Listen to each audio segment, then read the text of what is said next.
Kalian semua pasti kenal dengan tokoh kartun yang berbentuk spons yang berwarna kuning. Kartun ini berasal dari Amerika Serikat yang dibuat oleh perusahaan Nickelodeon. Yap, ini adalah SpongeBob SquarePants.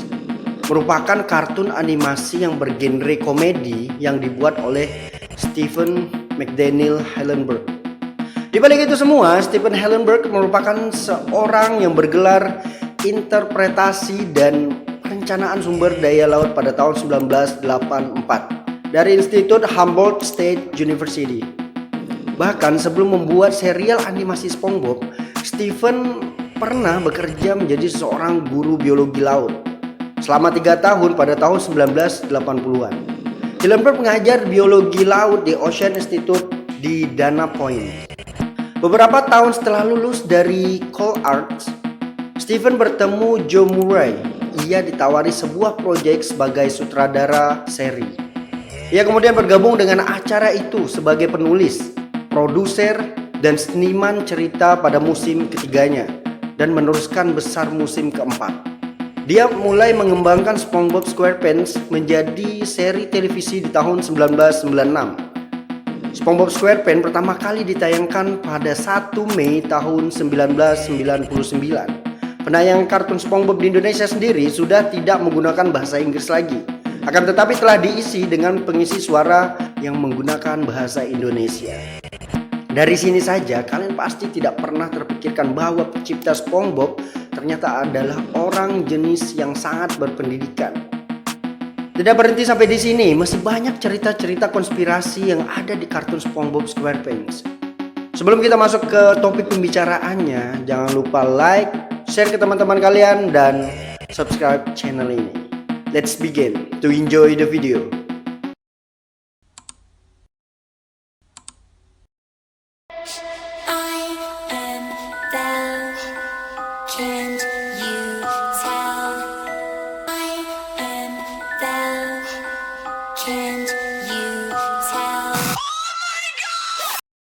Konspirasi yang pertama terletak dari latar tempat di mana SpongeBob dan Patrick Star tinggal, yaitu kota Bikini Bottom. Apabila kita cukup teliti, sebenarnya cukup banyak kejanggalan dalam pembangunan cerita SpongeBob ini.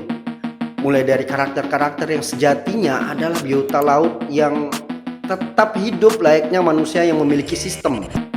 Akan tetapi ada beberapa biota laut yang masih bersifat seperti hewan, yaitu seperti Gary, si siput, peliharaannya si SpongeBob. Perlu kalian ketahui bahwa Bikini Bottom merupakan sebuah tempat yang ada di dunia nyata. Ternyata ini tuh benar-benar ada Bikini Bottom itu. Nah, tempat itu bernama Bikini Atoll yang berada di Kepulauan Marshall. Bikini Atoll dipresentasikan sebagai sebuah pulau kecil dengan 3 pohon palem. Itu sebagai penanda bahwa Bikini Bottom itu tepat berada di bawahnya. Pulau dengan 3 pohon palem itu muncul dalam lagu selama pembukaan dan penutupan, serta memainkan peran penting dalam beberapa episode. Tempat tersebut merupakan sebuah lokasi yang digunakan untuk menguji bom nuklir hingga tahun 1946. Kita ketahui bahwa radiasi nuklir memiliki efek samping bagi makhluk hidup. Pada series dan movie lain, makhluk hidup yang terkena pancaran radiasi dapat berubah dan mengalami evolusi. Ya mungkin bisa aja jadi alien atau apa gitu. Nah ini kata siapa, cuma Darwin yang punya teori evolusi. SpongeBob juga punya. Teori ini berawal dari beberapa fans yang entah kenapa mereka menganggap serius tentang serial ini. Pertanyaan-pertanyaan pun muncul seperti, kok hewan bawah laut tuh bisa bicara dan bersikap seperti manusia? Dan ada juga yang mengatakan, kenapa walaupun udah berevolusi, tetapi tetap ada hewan yang bisa seperti biasa, misalnya seperti Gary tadi yang aku sebutin tadi. Terus ada lagi yang menanyakan, pada SpongeBob movie terdapat banyak ikan normal dalam akuarium di dunia manusia. Namun terdapat juga SpongeBob dan kawan-kawan yang bisa bicara layaknya manusia. Loh kok kayak gitu? Nah, seperti yang kita sudah dengar dari series dan movie lain, makhluk hidup yang terkena pancaran radiasi bisa berubah alias mengalami evolusi. Ya seperti Hulk misalkan, dan Spider-Man itu kan karena evolusi. Tapi kalau Spider-Man itu evolusinya karena terkena sengatan dari laba-laba. Teori ini berkata bahwa penduduk Bikini Bottom mengalami evolusi akibat radiasi nuklir yang dilakukan di Bikini Atoll. Dari ikan-ikan biasa hingga menjadi ikan modern seperti yang kita lihat dalam serial ini. Teori ini juga menjawab banyak misteri, di antaranya ada sebuah episode yang menceritakan bahwa Tuan Crab pernah ikut perang yang tidak dijelaskan perangnya dengan siapa. Teori ini menjawab pertanyaan itu, bahwa mereka berperang melawan ikan-ikan yang tidak berevolusi. Ya maksudnya itu ikan-ikan yang masih normal gitu, seperti Gary. Yang kedua, teori ini juga menjawab identitas ibu dari Pearl. Di rumah Tuan Crab terdapat sebuah foto yang tergantung di tembok. Foto tersebut memperlihatkan sebuah paus besar dengan kapal kecil yang tampaknya kapal perang Tuan Crab dan kawan-kawannya. Setelah berhasil mengalahkan ibu Pearl, Tuan Crab melihat Pearl yang memiliki tanda bahwa dia adalah ikan yang sudah berevolusi. Makanya si Pearl itu diadopsilah oleh Tuan Crab. Nah, teori ini menjawab bahwa penduduk Bikini Bottom adalah biota laut dari wilayah Bikini Atoll yang mengalami evolusi akibat radiasi nuklir. Itulah sebabnya penampakan dan kelakuan dari para tokoh di serial ini rata-rata tuh aneh dan sulit untuk diterima akal. Bahkan sejumlah footage ledakan nuklir yang terjadi di Bikini Atoll itu muncul dalam episode Dying for Pi. Sang pembuat kartun Stephen Hillenburg kabarnya secara sengaja memasukkan unsur tersebut ke dalam cerita. Kamu pasti tahu kalau SpongeBob itu suka mengganggu Squidward, ya nggak? Iya pasti, kalau kalian sering nonton ya. Karena Squidward itu sering dibully dan diganggu terus. Jadi Squidward itu jadi marah. Nah, normalnya orang akan segera pindah rumah kalau tetangganya itu tidak membuat dirinya nyaman atau mengganggu lah. Tapi Squidward itu tetap sabar walaupun dia marah-marah, dan dia tidak pindah. Dan kalau dia pindah, dia tetap kembali ke sebelah rumahnya SpongeBob. Ada teori konspirasi di balik ini. Seperti yang kamu tahu, gaji Squidward di Krusty Krab itu sangat kecil. Tapi Squidward tetap bisa membeli barang-barang yang mahal dan mewah. Squidward dan keluarga SpongeBob itu sudah kenal lama. Hal ini dibuktikan dengan Squidward yang sering mengunjungi nenek SpongeBob. Squidward dibayar mahal untuk menjaga SpongeBob. Dan itulah kenapa Squidward tidak pindah rumah walaupun di beberapa episode. Dia sangat ingin pindah dan sudah melakukan beberapa kali percobaan pindah, tapi tidak jadi. Karena takut tidak dibayar lagi oleh orang tuanya SpongeBob. Lanjut ke teori yang ketiga. Terlepas dari kepopulerannya, kartun SpongeBob masih nggak bisa lepas dari yang namanya kontroversi. Serial animasi garapan Stephen Hillenburg ini faktanya pernah menuai protes dari Badan Pengawas Konten Tontonan di Ukraina pada tahun 2012. Seluruh karakter yang ada dalam kartun tersebut mempromosikan hubungan antara laki-laki dan laki-laki. Ini gak gue sebutin ya, tapi kalian tahu lah itu apa ya. Mempromosikan ini terhadap anak-anak yang menontonnya dan harus segera dicekal di negaranya, yaitu di Ukraina. Gaya flamboyan serta keceriaan dari SpongeBob lah yang membuat mereka berasumsi bahwa si spons celana kotak tersebut adalah seseorang sesama. Nah, meskipun begitu, Hillenburg selaku kreatornya mengungkapkan bahwa SpongeBob justru adalah aseksual atau tidak memiliki ketertarikan terhadap hasrat seksual. Berarti dia tuh nggak tertarik dengan hubungan percintaan. Nah, jadi pencekalan karena propaganda homoseks ini cenderung nggak valid atau tidak benar. Kita ketahui Krusty Krab merupakan restoran paling terkenal di SpongeBob. Krusty Krab juga merupakan tempat di mana SpongeBob bekerja. Tuan Crab merupakan tokoh yang digambarkan sangat serakah dan pelit. Sebagai pemilik restoran Krusty Krab yang hanya peduli soal money. Dan Tuan Crab juga tidak peduli dengan kesejahteraan anak buahnya. SpongeBob sendiri tidak pernah protes akan hal tersebut karena dia terlalu cinta dengan memasak. Sementara Squidward merupakan gambaran yang normal yang ditindas oleh sistem kapital yang hanya berorientasi pada keuntungan. Di sisi lain, banyak yang berkonspirasi bahwa Krabby Patty itu sebagai makanan yang paling disukai oleh warga Bikini Bottom. Nah, teori ini kalau benar, kita bisa bilang Tuan Crab itu kejam banget gitu. Ternyata bahan baku dari Krabby Patty itu adalah dari daging kepiting. Nih kenyataannya ya, bahwa tidak ada kepiting lain di Bikini Bottom selain Tuan Crab dan ibunya. Hal tersebut karena seluruh kepiting sudah diburu oleh Tuan Crab. Yang memperkuat teori ini adalah restoran Krusty Krab sendiri itu berbentuk sebagai jebakan kepiting. Tuan Crab adalah satu-satunya kepiting yang hidup di kota tersebut. Karakter-karakter dalam SpongeBob SquarePants itu punya sifat-sifat ekstrim yang mewakili 7 dosa kematian. Kalau kalian akrab dengan serial animasi ini, pasti kebayang siapa aja yang karakternya itu punya sifat demikian. Yang pertama, Sandy Cheeks, si sombong. Kenal dong sama karakter yang sering kena sensor di TV ini. Teman SpongeBob yang satu ini dikenal sebagai tupai ilmuwan yang tinggal di akuarium bawah air. Terus dari mana sombongnya?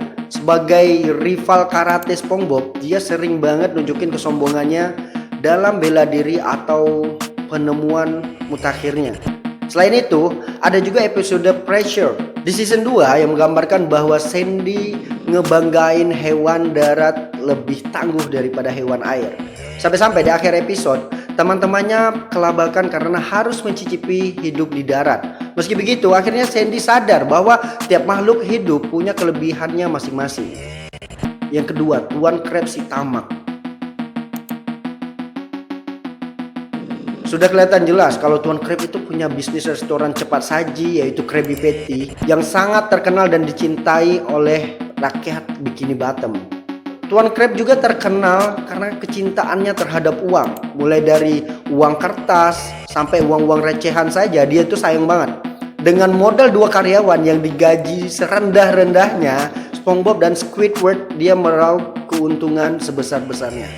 Kalau SpongeBob sih santai-santai aja karena dia tuh emang sayang banget sama teman-temannya, termasuk Tuan Crab. Nah, kalau Squidward sering banget ngomel-ngomel gak jelas. Karena mungkin ya karena gaji kecil dan dia juga seorang yang pemarah. Yang ketiga, SpongeBob SquarePants, dosa terhadap hawa nafsu. Akhirnya sampai juga di tokoh utama. Kalau dilihat nggak ada yang salah sama SpongeBob. Padahal karakter ini mewakili nafsu yang dimiliki umat manusia. Nafsu memang biasa dikaitkan sama birahi atau dorongan seksual seseorang. Namun berhubungan SpongeBob adalah tontonan anak-anak, jadi nafsu ini lebih general atau lebih umum, walau dalam tahap yang berlebihan. Misalnya, dia begitu mengagumkan persahabatan sampai-sampai sering terjadi malapetaka. Gak hanya dirinya sendiri yang tertimpa kemalangan akibat nafsunya itu, tapi juga orang lain. Biasanya sih yang jadi korban itu selalu Squidward. Yang keempat, Plankton melambangkan dosa iri hati. Sering banget ada episode Plankton yang berusaha mencuri resep rahasia Tuan Krabs. Dasarnya itu karena dia itu iri hati. Dia bikin bisnis restoran tapi nggak bisa nandingin Krabby Patty. Jelas sih soalnya dia nyajiin makanan hologram yang nggak ketahuan rasanya. Karena dia iri, tanpa segan dia menghalalkan segala cara untuk mendapatkan resep rahasia. Ujung-ujungnya ya nggak pernah berhasil. Kita yang nonton juga nggak pernah tahu apa resep rahasianya. Yang kelima, Gary melambangkan dosa kerakusan. Siput kesayangannya SpongeBob ini selain cerdas, ternyata diam-diam Gary itu rakus banget. Maklum mungkin otaknya butuh asupan lebih banyak mikir. Buktinya, lihat di beberapa kali SpongeBob kasih makanan, Gary tetap aja minta makanan terus. Bahkan ada di salah satu episode waktu Gary ditinggal pergi dan dikasih makanan segunung, Gary langsung habiskan dalam waktu itu juga. Dan ini melambangkan bahwa Gary itu benar-benar rakus. Yang keenam, Squidward melambangkan dosa kemarahan. Sudah jelas dong kenapa dia masuk ke kategori pemarah. Meski dibilang dia yang paling normal dan dibilang logis di antara yang lainnya, seringkali semesta berkehendak lain. Ketiban sial pun udah jadi makanan sehari-hari buat Squidward. Apalagi penyebabnya kalau bukan ulah SpongeBob dan Patrick. Kalau sudah begini pasti dia cuma bisa marah-marah dan mengutuk keadaan. Sering juga sih dia balas dendam terhadap SpongeBob dan Patrick. Tapi ujung-ujungnya dia menyesal dan tetap menganggap mereka itu sebagai sahabatnya. Dan yang ketujuh, Patrick melambangkan dosa kemalasan. Patrick menjadi favorit banyak orang di serial SpongeBob. Patrick terkenal dengan kemalasannya. Bahkan dia sendiri pernah dapat piala penghargaan sebagai makhluk yang paling gak berbuat apa-apa, alias gak ngapa-ngapain. Ada juga salah satu episode yang membuat kita tertawa, yaitu saat dia ngeluarin kertas to-do list. Berarti itu list untuk habit ya, misalkan untuk melakukan pekerjaan gitu atau kegiatan sehari-hari. Dan dia hanya mengisi nothing, alias nggak ngapa-ngapain, nggak berbuat apa-apa, saking malesnya. Nah, kebiasaan malas ini bikin dia bodoh dan sebodoh-bodohnya. Meski begitu, dia menjunjung tinggi persahabatannya dan sayang banget sama SpongeBob. Begitu pula sebaliknya. Meski para karakter ini berdasarkan pada 7 deadly sins atau 7 dosa kematian, kita masih bisa belajar dari mereka. Kalau makhluk hidup itu pasti punya kekurangan dan kelebihan atau kebaikan. Selain kekurangan-kekurangan yang sudah disebutkan, mereka masih punya sisi humanis ya seperti manusia. Jadi meski ada jelek-jeleknya, kita tetap bisa ambil contoh yang baik-baiknya saja. Nah, kalian sendiri bagaimana? Di antara 7 deadly sins tadi yang dimiliki para karakter di atas, ada juga yang melekat pada diri kalian gak? Dan yang terakhir adalah teori konspirasi tentang kematian SpongeBob SquarePants. Namun tidak dijelaskan apa penyebab kematian dari SpongeBob. Di dalam salah satu episodenya ada sebuah scene yang memperlihatkan foto jasad SpongeBob saat Squidward membawa surat terakhir. Krusty Krab akhirnya harus dijual oleh Tuan Krab pada musuh bebuyutannya, yaitu Plankton. Namun peninggalan SpongeBob tidak ada lagi koki yang bisa menyamai kehebatannya, sehingga Krabby Patty tidak sepopuler dulu. Sedangkan si peliharaan SpongeBob, yaitu Gary, diadopsi oleh Squidward, dan Sandy berhenti melakukan penelitian karena tidak ada lagi SpongeBob yang biasa menemaninya. Patrick mengalami depresi setelah ditinggal oleh sahabat karibnya, dan akhirnya Patrick juga menyusul SpongeBob. Patrick dimakamkan bersebelahan dengan SpongeBob. Oke, itulah teori-teori konspirasi yang meliputi kisah cerita kehidupan Bikini Bottom di serial SpongeBob SquarePants. Ada yang pernah mendengar lagi teori konspirasi yang lainnya tentang kartun ini? Bisa komen di bawah. Jika kalian suka dengan video ini, jangan lupa like, share ke teman-teman kalian, dan subscribe channel ini. See you in the next video.